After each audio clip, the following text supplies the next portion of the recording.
Hello and welcome to code with RSV. आज की video में हम लीड कोड की प्रॉब्लम नंबर 79 वर्ड सर्च को सॉल्व करेंगे। हम देखेंगे कि इस प्रॉब्लम को हम कैसे अप्रोच कर सकते हैं और सी शार्प में इसका सॉल्यूशन कैसे राइट कर सकते हैं। चलिए स्टार्ट करते हैं सबसे पहले इसकी प्रॉब्लम स्टेटमेंट से। इस प्रॉब्लम में हमें एक m/n साइज का ग्रिड दे रखा होता है जो कि इंग्लिश के कैरेक्टर से भरा होता है और इस बोर्ड में हमें एक स्ट्रिंग वर्ड फाइंड करनी होती है और अगर ये वर्ड उसमें फाइंड हो जाता है तो हमें ट्रू रिटर्न करना है, अदरवाइज फॉल्स रिटर्न करना है। तो जब हम इसमें सर्च कर रहे हैं तो हमें जरूरी नहीं है कि हमें एक ही स्ट्रेट लाइन में पूरा वर्ड फाइंड करना है, हम उसको किसी भी पैटर्न में फाइंड कर सकते हैं एज लॉन्ग एज कि वो कनेक्टेड हो। जैसे कि यहाँ पे ये एग्जांपल दे रखा है, यहाँ पे हमें पैटर्न फाइंड करना था ABCCED। तो हम पहले यहाँ इस तरीके से राइट गए, फिर डाउन गए, फिर लेफ्ट गए। तो हम किसी भी पैटर्न में इसको फाइंड कर सकते हैं। सीक्वेंसली एडजेसेंट होने चाहिए, बस कैरेक्टर एक के बाद एक स्ट्रेट लाइन में होने जरूरी नहीं है। और इसमें हमें एक चीज ध्यान रखना है कि सेम सेल मैं एक से ज्यादा बार यूज नहीं कर सकता हूँ। अगर इस एग्जाम्पल में मुझे ABCCEDF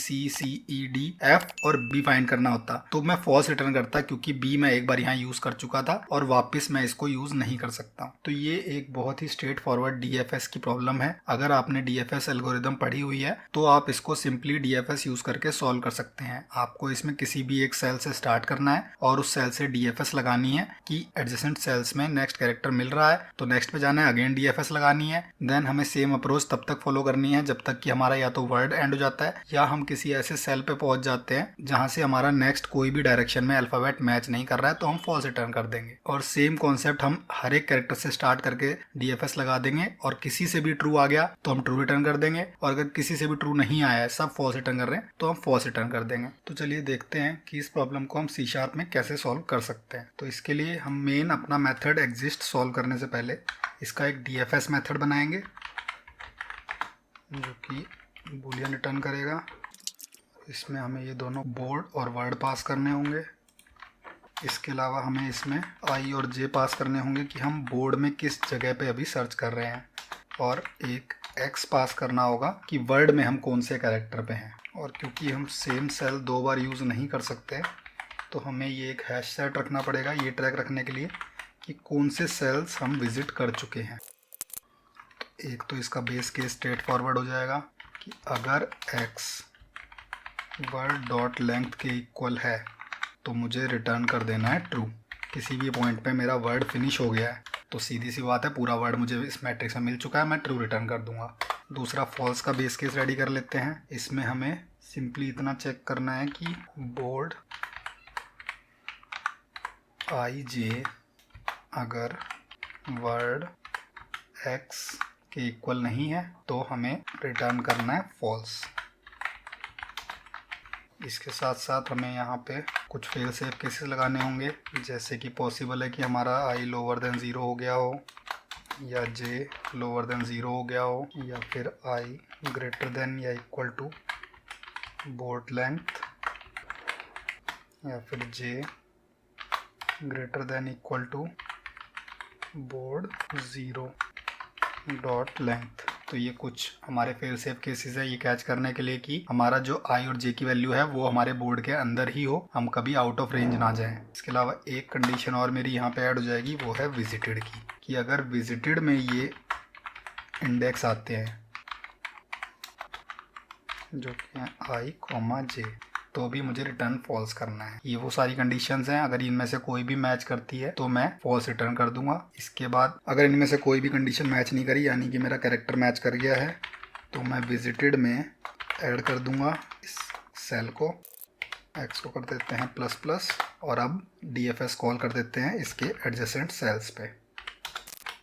तो DFS बोर्ड को एज इट इज़ पास कर देना है, वर्ड को भी एज इट इज़ पास कर देना है, I एज इट इज़ और J में +1 कर देना है। X में हम ++ कर ही चुके हैं और विजिटेड भी एज इट इज़ पास हो जाएगा।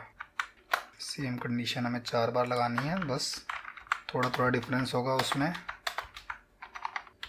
इस केस में हम J+1 की जगह करेंगे J-1, यहाँ पर करेंगे I+1 और J सेम रहेगा, यहाँ I-1।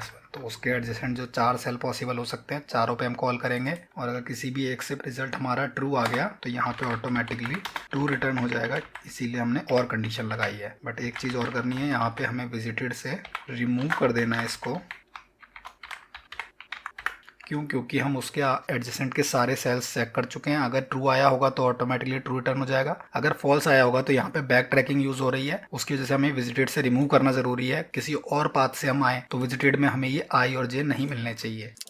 ये हमारा हो गया DFS मेथड रेडी। इसके बाद हम यहाँ से अब सब कुछ सेटअप करते हैं। अपना एक विजिटेड का एसेट बना लेते हैं जिसमें कि आएगा एक इंटीजर का पेयर और लूप चला लेते हैं क्योंकि हमें सारे सेल्स चेक करने हैं। तो ये स्ट्रेट फॉरवर्ड लूप हो गया। i = 0, i lower than board dot length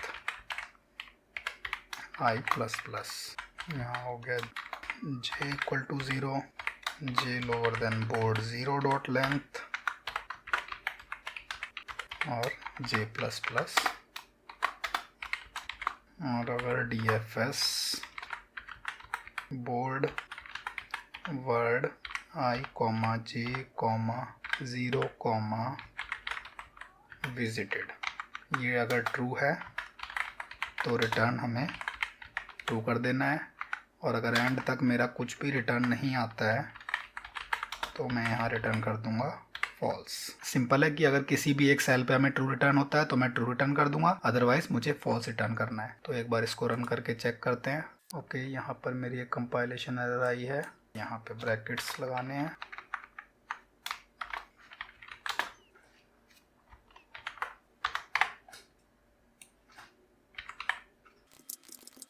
तो ये कुछ स्पेलिंग मिस्टेक्स की वजह से हमारी कंपाइलेशन एरर्स आ रही थी। ये फिक्स करने के बाद मेरे सारे केसेस सक्सेसफुली रन हो रहे हैं। और इसको सबमिट करके देखें तो यहाँ पे हमारा ये एक वैलिड सबमिशन भी है। तो इस तरीके से DFS का यूज़ करके हम बैक ट्रैकिंग के थ्रू इस प्रॉब्लम को इजीली सॉल्व कर सकते हैं। अगर आपको ये वीडियो अच्छा लगा तो इसे लाइक करें और ऐसी और वीडियोस के लिए चैनल को सब्सक्राइब करें।